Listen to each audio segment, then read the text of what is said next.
Assalamualaikum warahmatullahi wabarakatuh. Perkenalkan, saya Arif Rahman Wahid, peserta pelatihan dasar CPNS Kabupaten Bone tahun 2025.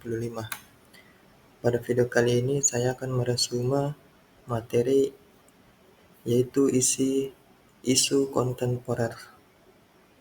Ada terdapat 3 sub pembahasan pada materi hari ini. Yang pertama, perubahan lingkungan strategis. Yang kedua, isu strategis kontemporer. Dan yang ketiga, teknik analisis isu. Pada pembahasan pertama, yaitu perubahan lingkungan strategis. Ada terdapat 3 poin. Yang pertama, konsep perubahan. Yang kedua, perubahan lingkungan strategis. Dan yang ketiga, modal insani dalam menghadapi perubahan lingkungan strategis. Definisi perubahan. Perubahan adalah sesuatu yang tidak bisa dihindari dan menjadi bagian dari perjalanan peradaban manusia. Sebelum membahas mengenai perubahan lingkungan strategis, sebaiknya perlu diawali dengan memahami apa itu perubahan dan bagaimana konsep perubahan dimaksud. Perubahan itu mutlak, dan kita akan jauh tertinggal jika tidak segera menyadari dan berperan serta dalam perubahan tersebut. Menjadi PNS yang profesional memerlukan pemenuhan terhadap beberapa persyaratan berikut. Yang pertama, mengambil tanggung jawab. Yang kedua, menunjukkan sikap mental positif. Yang ketiga, mengutamakan keprimaan. Yang keempat, menunjukkan kompetensi. Dan yang kelima, memegang teguh kode etik. Poin kedua, perubahan lingkungan strategis.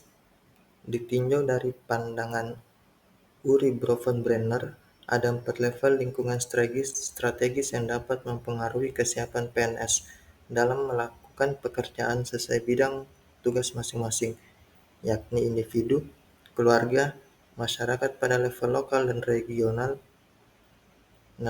nasional, dan dunia. Poin yang ketiga, modal insani dalam menghadapi perubahan lingkungan strategis. Di antaranya, 1. Modal intelektual, 2. Modal emosional, 3. Modal sosial, 4. Modal ketabahan, 5. Modal etika atau moral, dan yang keenam modal kesehatan fisik dan jasmani. Masuk pada sub pembahasan yang kedua, yaitu isu-isu strategis kontemporer. Konsep negara, bangsa, dan nasionalisme dalam konteks Indonesia sedang berhadapan dengan dilema antara globalisasi dan etnik nasionalisme yang harus disadari sebagai perubahan lingkungan strategis. Termasuk di dalamnya terjadi pergeseran pengertian tentang nasionalisme yang berorientasi kepada pasar atau ekonomi global. Fenomena tersebut menjadikan pentingnya setiap PNS mengenal dan memahami secara kritis terkait isu-isu strategis kontemporer. Di antaranya yang pertama korupsi, kedua narkoba, yang ketiga terorisme dan radikalisme, yang keempat money laundering, yang kelima proxy war, dan yang keenam kejahatan miscommunication. Berikutnya subpembahasan yang ketiga, teknik analisis isu. Terdapat 2 poin dalam teknik analisis isu. Yang pertama, memahami isu kritikal, dan yang kedua, teknik-teknik analisis isu. Poin yang pertama, memahami isu kritikal.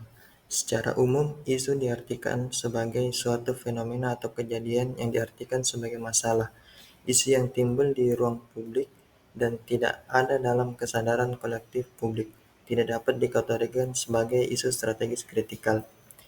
Isu kritikal secara umum terbagi di dalam 3 kelompok berbeda berdasarkan tingkat urgensinya, yaitu yang pertama isu saat ini, yang kedua isu berkembang, dan yang ketiga isu potensial.